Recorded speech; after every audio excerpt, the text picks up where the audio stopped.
How's it going, everyone? Welcome to the channel. My name is Garrett, and as of late, I've been playing around with Davinci Resolve 17. Now, whenever I started my channel, I actually was editing on Davinci. I think that was 15 at the time. Switched to Premiere Pro, and lately I've been toying with the idea of switching back to Davinci Resolve, which seemed to be pretty good timing because today I want to talk about a plugin called Dehancer. Now, Dehancer reached out to me asking if I would test the plugin with Davinci.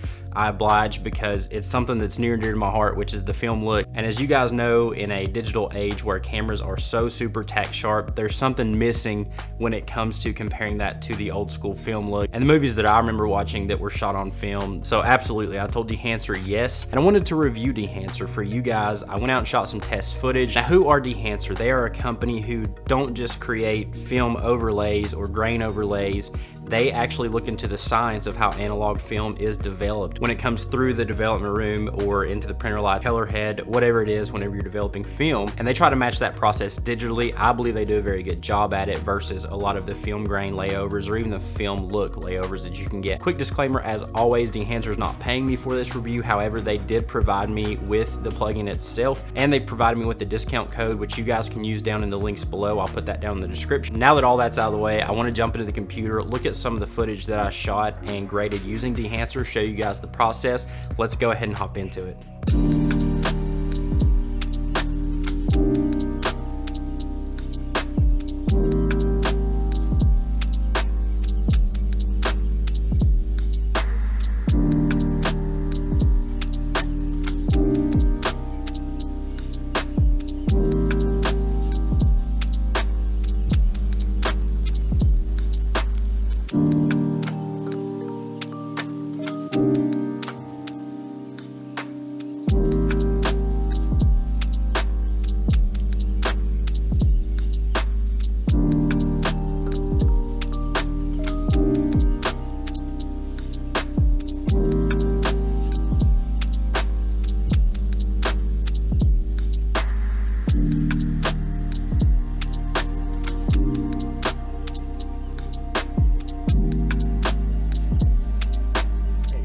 Actually in Resolve now, and I've got my quote hero shot here from yesterday. I went out to the lake, used only available light. It was pretty harsh yesterday, so this has like a Nat Geo documentary look to it, which I kind of like. I've already normalized my footage with Dehancer. It does not actually support Lumix cameras, so I went ahead and did a color space transform from Vlog to Rec 709. Went ahead and did a adjustment as well just to get my footage exposed properly, and I would recommend doing that after you do your color space transform. Go ahead and do any of your corrections before you throw Dehancer on. So I've already got node 3 pulled up here, and this is where we're actually going to put Dehancer, and most of our color grading is going to be done, actually all of our color grading is going to be done in Dehancer. So what we're going to do, we've already got the source as Rec 709. We can go ahead and control the temperature, but before I do that, I want to actually choose my film stock. That way it acts the way that I want it to act. So one of my favorites is Kodak Gold. I actually shoot this on my 35mm film cameras. It's a good film stock. So we're gonna start with that, and we're also gonna start with the Kodak 2383 print.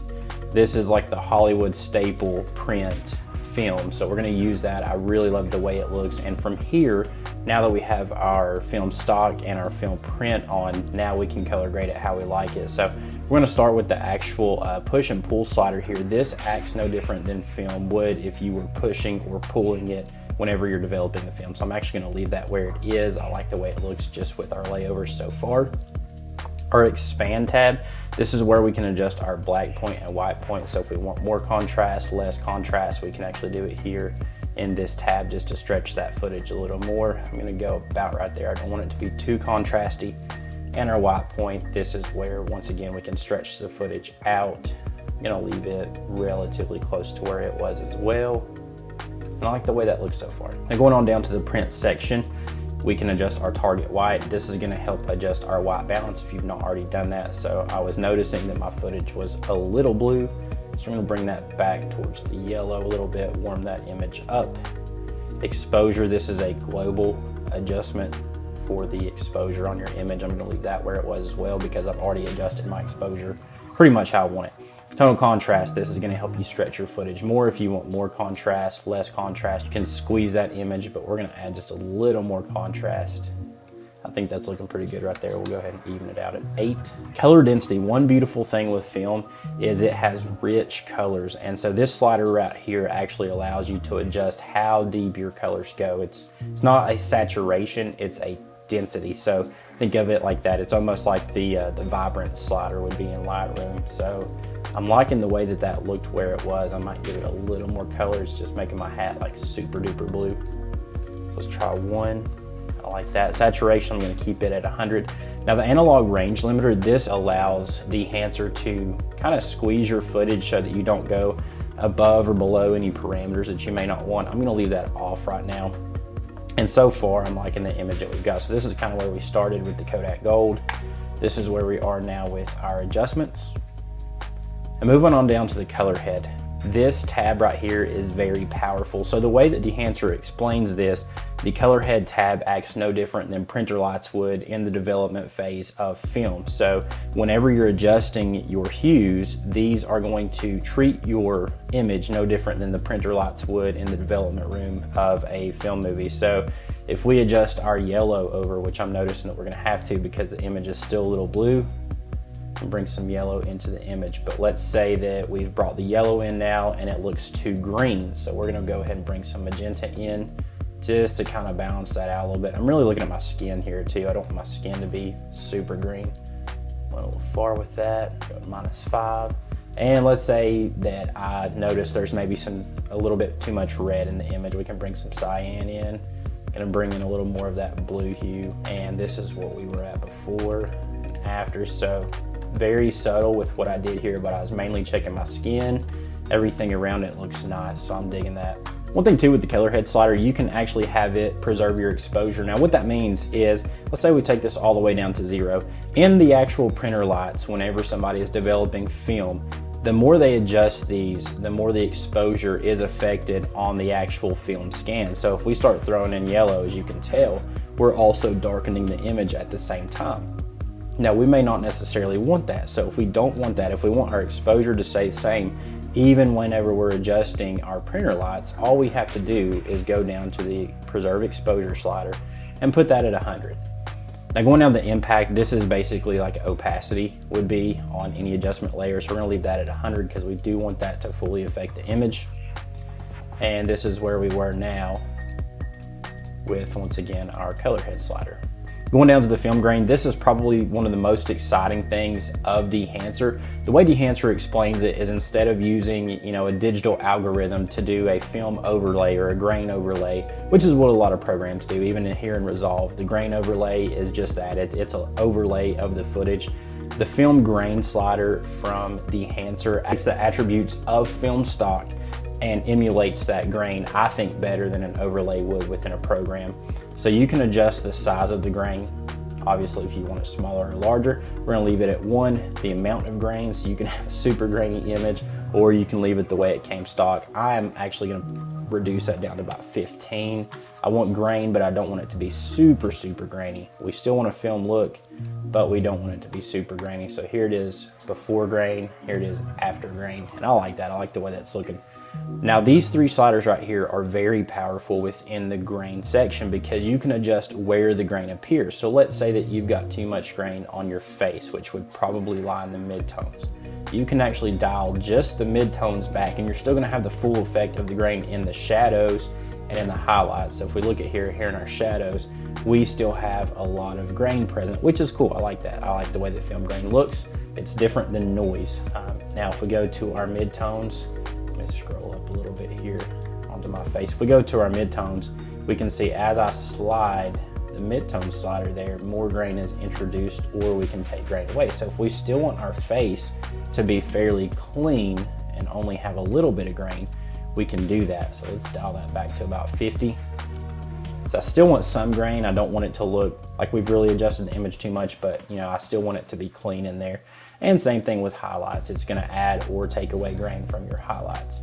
Now the chroma slider, this is gonna introduce color into the grain. So if you want your grain to be very colorful, like introducing some red hues and cyan, you can adjust your chroma. I usually leave that exactly where it is. One thing that I did want to mention back up here in the film grain tab is if you want to keep the sharpness of your image and still have that grain applied, you can adjust your film resolution. So as you can see, as I adjust that, the image actually gets fairly soft, which is not something that I totally want. I want it to be softer. I want it to have that soft film look, but I want it to still be sharp as well. So we're gonna adjust that up to like 80, and that's gonna keep our resolution, but still keep that film look as well. Moving on down to halation. Halation is something that film is notorious for, and what halation is the red edges that appear over your image, and this is due to light bouncing back from the back of the camera onto the film. Back in the old days, film did not have a halation dampening overlay on it. I think newer film stocks do, but sometimes halation looks pretty cool in the image. So with the halation, what I like to do is let's go ahead and enable it. I'm gonna go ahead and enable the mask. So as you can see, there's actually not a lot of halation going on right now, but we can add some in with our global and local diffusions. Now it's starting to show up around the edges of my ears and the back of my neck, which is where it should show up because this is where the light was hitting me. So if we take the mask off, now you can see there's some halation. Now that's a little bit much, so we're gonna go ahead and bring that back some. We want just a little bit. I think that looks pretty good right there. Impact, think of this no different than we did above, and this is basically your opacity. We're gonna go ahead and keep that at 80 where it was. Coming down to bloom, I actually shot this on a Canon FD 50mm with a Tiffin Black Pro Mist, quarter Pro Mist, so my shot is already pretty bloomy anyways, but we can take it to the next level and go ahead and enable our bloom. And as you can see around the highlight sections, it's just gonna bloom those highlights out even more. And this has a mask mode as well, so we can see what's actually affected. So let's go ahead and go to our impact. Let's raise that up really to accentuate this look right here. We're gonna amplify it as well. And this is gonna look pretty crazy, but just so you can see, like, it actually does make a difference. I'm gonna pull that back some. And I think I like it right about there. So very subtle, but as you can see, it is blooming those highlights a little bit more. And like I said, this is looking like a Nat Geo documentary right now, and I'm loving it. All right, so let's go on down to vignette. That's very self-explanatory. I very rarely use the vignette here in Dehancer. Film breath and gate weave. These are two characteristics of film that only Dehancer that I know of can actually emulate. What film breath is, and we're actually going to enable it and then play the clip. Film breath is whenever the film has inconsistencies, whether it be in the actual film stock itself, in the camera, in the projector that's being used to project the film. This is where you're going to see those little, it almost looks like the film is breathing, but its exposure changes within the film. So if we enable that, accentuate it once again, you'll see that the exposure is actually jumping, and you can even see that here on our scopes where the exposure is jumping from that film breath. So it's going from dark to light, dark to light, dark to light. Really cool little feature. And to accentuate it even more, the gate weave slider is basically film movement. So once again, inconsistencies, whether it be the film rolling through the projector and not staying stable inside the projector, you're gonna see that film actually bounce a little bit and move around within the frame. Now with the gate weave, you can dictate how much it's doing that. So let's say we want it to transition quite a bit and dance a little bit for us. We can adjust how much movement is on the X and the Y axis and how often it does that. So let's take it to 10. And as you're gonna see here, it's gonna do some dancing. As you see, it's dancing around a little bit and moving. Those are inconsistencies that are notorious with film, and some people like that look, some people don't. I think it's a very stylized look. I personally don't use the gate weave a lot because I want my image to be stable. I want it to have a film look without all of the film inconsistencies. But gate weave is something that's cool. Finally, one of the features within Dehancer that I'm also a fan of is actually your false colors here. So as we can see, it will add a false color layover to your footage so that you can see where your exposure lies. This image is pretty dark, which is how I wanted to shoot it. I wanted it to be a little bit moodier. That is the Dehancer plugin. Now, if you like the plugin and want to get it for yourself and try it out, Dehancer do offer a free trial. I believe it's a 14-day free trial. I want to know your guys' thoughts down in the comments below. Have you used Dehancer before? Do you love it? Do you hate it? And as always, if you like this video, want to see more like it in the future, give me a thumbs up, subscribe to the channel. I greatly appreciate it. Y'all have a good one, and we'll see you in the next.